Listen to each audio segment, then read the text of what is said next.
Why would anybody enter a negotiation of this nature? One, I think it's imperative that Hamas keep Israel on its back foot, and Israel is on its back foot. Understand this: there would be no Trump deal if Israel thought it was winning this conflict. This deal is only possible by the fact that Hamas's resistance is ongoing, sustained, and unbeatable at this juncture. Israel, again, when they started this ground offensive, this was the final offensive. No more deals, no nothing. We're coming in, we're killing everybody. And yet now they're stalled. They're losing, two or more tank crews a day. Other guys are getting knocked off with snipers. Hamas is unconquerable. And so Israel has no choice but to go forward. But we know that Israel doesn't negotiate in good faith. The guys that are negotiating on behalf of Hamas were the ones Israel tried to kill in Qatar the other day. But it's imperative for Hamas not to allow Israel to paint Hamas into a corner. Hamas must be seen as being willing to do that which is necessary to achieve a peace deal. And so they will. I hope and pray that it works. I mean, if we can get a ceasefire, if we can have the Gazan people stay in their homes, if we can get the Arab world to rebuild Gaza, if we can get Israel to withdraw, if we can move towards a Palestinian state. I mean, these are all, the objectives that Hamas set out when they began this crisis back on October 7th. But history shows that Israel is incapable of living up to any deal. Israel doesn't want peace. Israel needs war. Netanyahu needs war. His peace is his enemy. If there is peace, Netanyahu will be kicked out of office, arrested, and put in jail for the rest of his life. So this is a man who's looking for war. But he also recognizes that Israel is in a very, very bad position right now. Not only is its military not succeeding, but its economy is floundering. And more importantly for Netanyahu, he's losing the support of the United States. It's slipping away. I mean, it's like, melting like hot wax. Trump has noted that, the iron grip that Israel once enjoyed on the U.S. Congress isn't there anymore. And we saw with the whole Charlie Kirk thing, Christian evangelicals, Christian Zionists are starting to question, if you're an American, how can you support Israel? And Netanyahu's in an absolute panic. So there's a possibility for peace here. But again, as you said, I don't trust Israel, and I certainly don't trust the United States. Why would Hamas give up the hostages and give up their weapons? That's the two are their only negotiating points.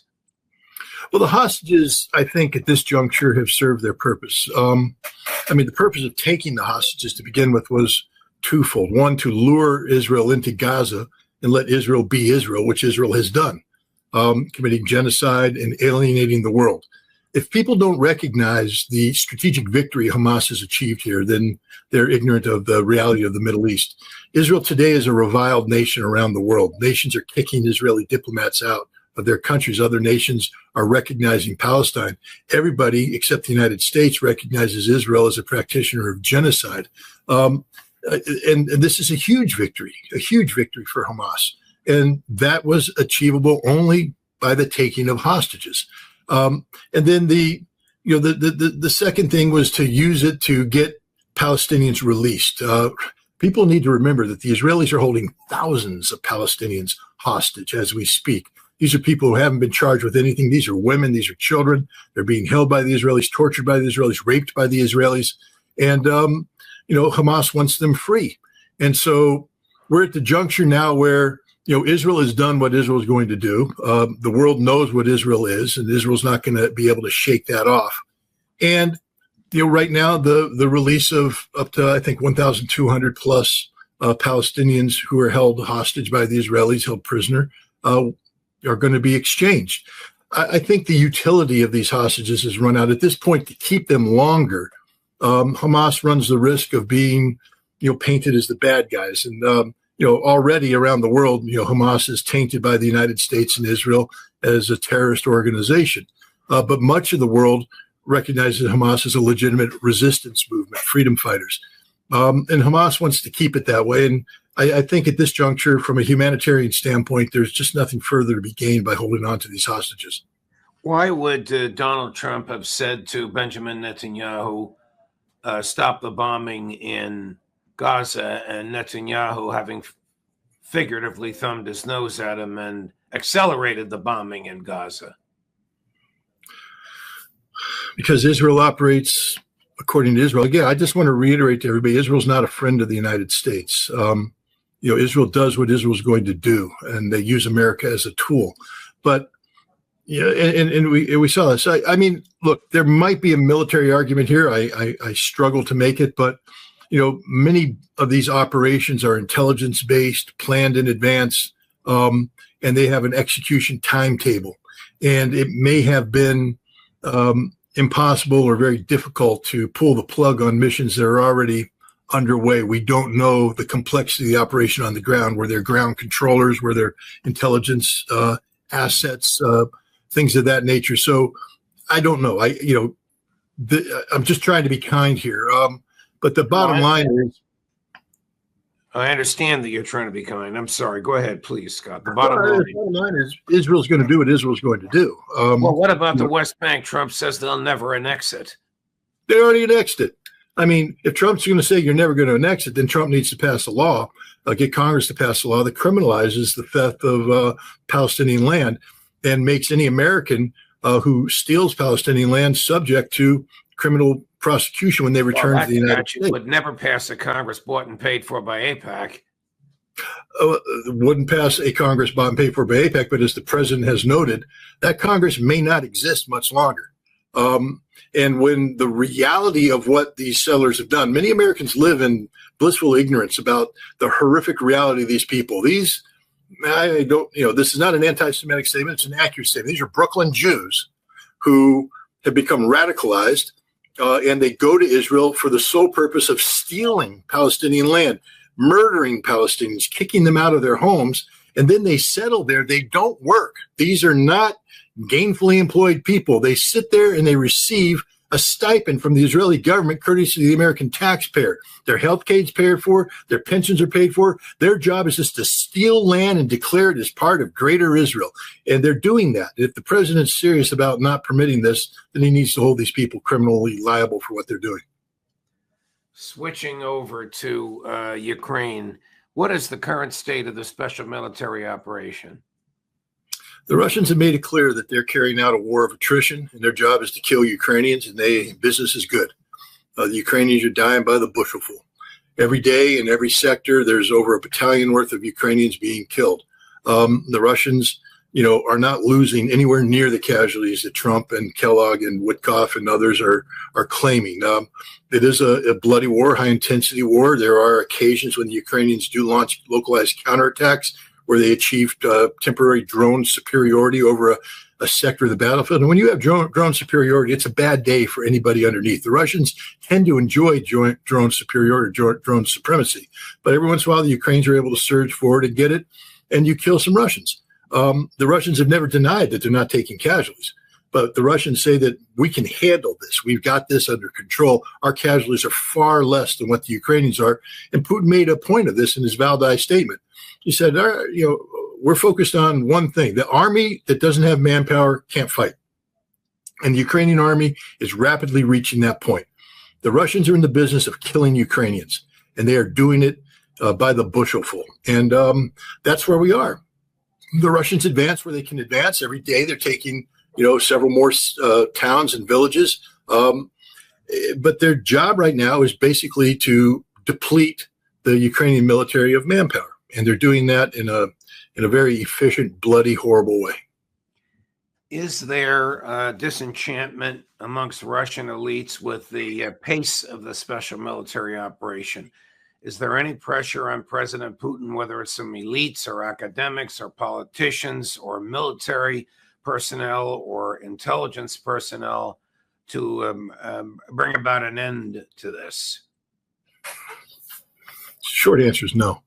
The long answer is, look, there are some residual elites. Before the special military operation, kicked in, there were political and economic elites who had ties back to the golden age of Western economic and political intervention, the 1990s. and they maintained a certain level of influence throughout Putin's formative years as president, and they've been a problem for Putin because they represent a linkage to the West that isn't necessarily to the benefit of Russia, but politically Putin couldn't delink them because there are consequences at the polls. Yes, Vladimir Putin is not a dictator. He is a democratically elected president, and if you piss off enough Russians, you don't win the vote. But because of the special military operation, the West divorced Russia, and these political elites became disenfranchised. Many of them fled, but many of them stayed. So I would say that there might be residual resentment amongst some of these elites, but they are so far removed from the center of power, it's not even funny. I know what you're talking about, and I'm not going to denigrate the person who put forward this theory so far off base. That person needs to go to Russia. That person needs to meet with the elites he's talking about, not look at Russia long distance through Russian television programs. Sit down with Russians, meet with the Russians, see the reality of Russia, and see the reality of the broad spectrum of support that President Putin enjoys amongst the Russian people, elites and non-elites alike. The President Putin's under no pressure from anybody. This man is as pressure-free as he can be. Well, I agree with you. You and I have been there. We will both be there very soon. But the person we're talking about actually used the unthinkable word coup as C-O-U-P. I mean, without naming names, that person who's a respected individual used that word. I mean, I got a lot of pushback from our friends in Russia over that. I don't subscribe to it. You don't subscribe to it, but he does. Well, I mean, the beauty of living in a free world is that you have freedom of speech and you get to say what you want to say, but you need to be held accountable for it as well. There is no evidence whatsoever that there's anything remotely resembling the C word taking place in Russia today. Just the opposite. The big C word that exists in Russia is corruption. And there is, residual corruption from the time when Putin became president back in 2000, when he was first elected, up through, the mobilization in 2022, when, troops were sent to the mobilization centers only to find that the people managing them had taken the money that was supposed to be used to buy uniforms and maintain weapons and everything and put it in their pockets and bought new cars and new houses. And the Russian, that was a big wake-up call. And to this day, you see senior bureaucrats being arrested for corruption. This is a problem, but Putin is cleaning it up. The Russians are cleaning it up. Sometimes there's overreach, and I think my friend Alexander Zuryanov was caught up in overreach. But by and large, the big boogeyman hanging around, Vladimir Putin's presidency was corruption, and that's being cleaned up. And the more he cleans up corruption, the stronger his hold on power is. Remember, this is not a dictator. This is a man who rules because the Russian people love him. And the last time I saw a coup take place in a nation where the people supported their president democratically by over 80%, you've never seen a coup take place in those countries. It doesn't happen. Yeah. Listen, I like and I respect the person who made these allegations. He just looks at things differently than the rest of us do. And I have seen from talking to you and other people in Russia, in Moscow, people you and I will be with shortly, not a scintilla of evidence for this. No. Is NATO collapsing? Well, NATO's been collapsing for a while. I mean, NATO, the collapse of NATO, one could say, began at its birth when it was created for no reason, to artificially, sustain a crisis environment that could keep the United States in, keep the Russians out, keep the Germans down. That was what Lord Ismay said when one of the first Secretary General of NATO. But NATO's heyday was during the Cold War, during the 1970s and 80s, when it became sort of the premier defensive alliance and the military alliance the world has ever seen. But with the collapse of the Soviet Union, that the justification for this alliance went away. NATO's been struggling ever since. And through that struggle, it's primarily a political struggle, economic struggle. it's not a military struggle because NATO didn't have any real enemies. And so the NATO military atrophied over that time, and they became addicted to American weapons. And American weapons just aren't as good as everybody thinks they are. And so now we have NATO, with militaries that can't fight, can't get out of the barracks, addicted to an American weapons, supply chain, which has now been proven to be unreliable. Because what happens when America's ally Israel starts banging off weapons and needs it? The weapons get taken from other allies, the ones in the Pacific and the ones in Europe. It's done. And then NATO itself, is part of a European elite that has committed economic suicide by delinking Europe from, Russian energy. And the economic consequences are horrific. So as Europe collapses, NATO collapses, and they're both collapsing right now. Does NATO have weapons funded or produced by the United States, or does the U.S. military in Europe have these weapons? I mean, there is no NATO there's a commanding general of NATO, but there's no NATO army, is there? Well, actually, I mean, there is NATO forces. There's forces. Every NATO member has a military structure, and some of these units are earmarked for NATO. So they have NATO missions, NATO assignments, and other units. Are there U.S. Army and Marines in Europe not subject to American generals, but subject to NATO generals? Well, no. NATO generals are American generals. The United States isn't subjected to anybody but the President of the United States. That's just the way it works. There's not going to be a foreign general that orders American troops to do jack. That's just a reality. The commander of ground forces in Europe today is an American, 4-star General Christopher Donahue. And it will always be an American because we're just not going to allow foreigners to order American troops into combat. It doesn't work that way. If there's going to be a war in Europe that involves American troops, the President of the United States is going to make the decision to make that happen. Not the Secretary General, not the military committee of NATO, nobody. That's just a reality. I think the biggest where you see America's influence the largest is in air power, because air power has been where NATO has been investing a lot of money. You see the F-35s, and again, it's done, for financial reasons. It's done to help Lockheed Martin or whoever the hell makes that aircraft make them a lot of money. We sell the F-35s, we sold the F-16s, and such, but we also sold Patriot missiles. We sold artillery systems. But what they're finding is that the United States has strings attached to everything. And sometimes those strings are attached to, walls that get pulled in place to shut down the supply of weapons. Patriots. Europe isn't going to see any more Patriots. Those Patriots are going to go to Israel. They're going to go to the United States, both in terms of replenishing what we need in Europe, because now we're waking up to the fact that if there is a shooting war with Russia, we need a heck of a lot more missiles than we have. And also, if there's going to be a shooting war with China, we need missiles, and we just don't have them. And so the United States is basically saying we're shutting down that pipeline for you. Is Ukraine going to get Tomahawks from the United States? No. First of all, they'd never get them directly from the United States. The discussion that appears to be taking place is that the Netherlands, and if you saw the Netherlands Prime Minister was just in Ukraine today doing a solemn march with Zelensky, celebrating or, being sorrowful about the losses and all this. And the Dutch have been big talkers about how they're going to support. And the Dutch in 2023 said they wanted to buy the Tomahawk. The Tomahawk sales were approved in 2025. Money has been allocated. It's been tested on Dutch ships. And in 2028, the Tomahawks will begin to be delivered to the Dutch.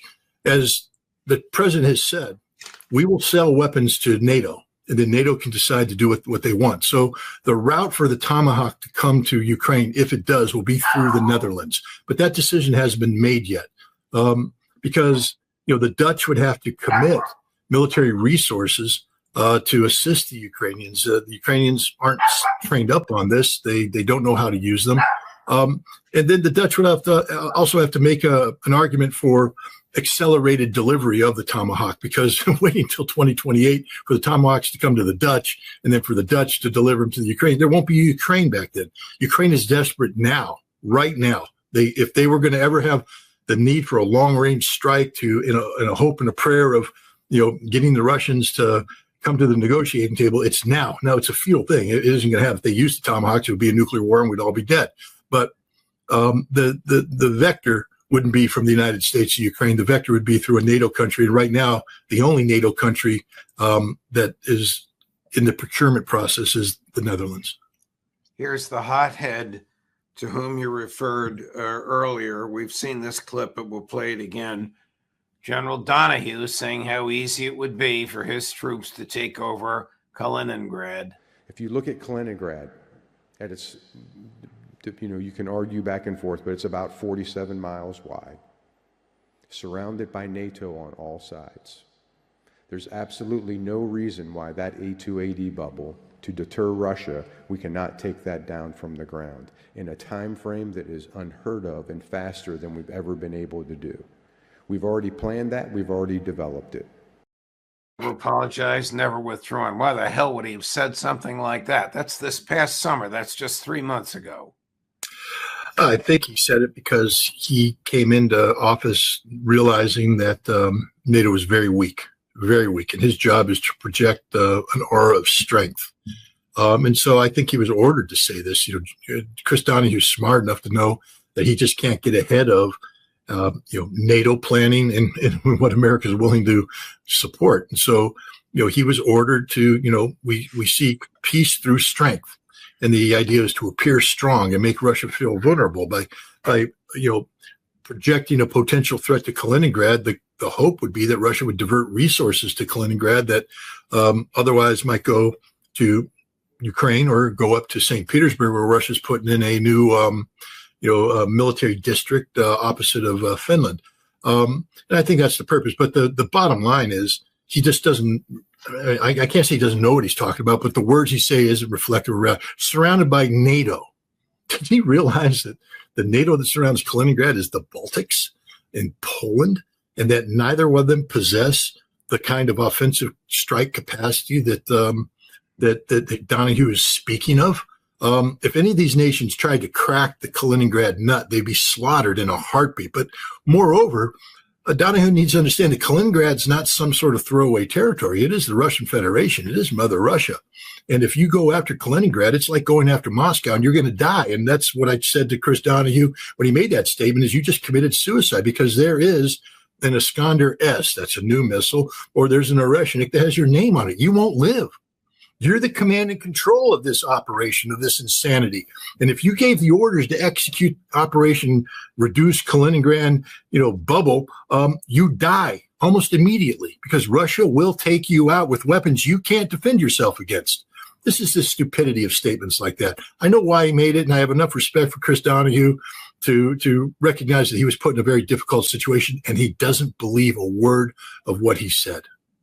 Here's President Putin last week, very articulate, very knowledgeable, talking about Tomahawks, Chris, number 6. It's dangerous. As for the Tomahawks, it's a powerful arm.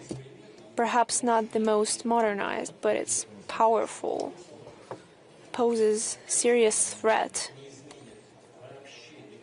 This will not change in any way the balance of powers on the battlefield, the fundamental issues of the armed forces of Ukraine,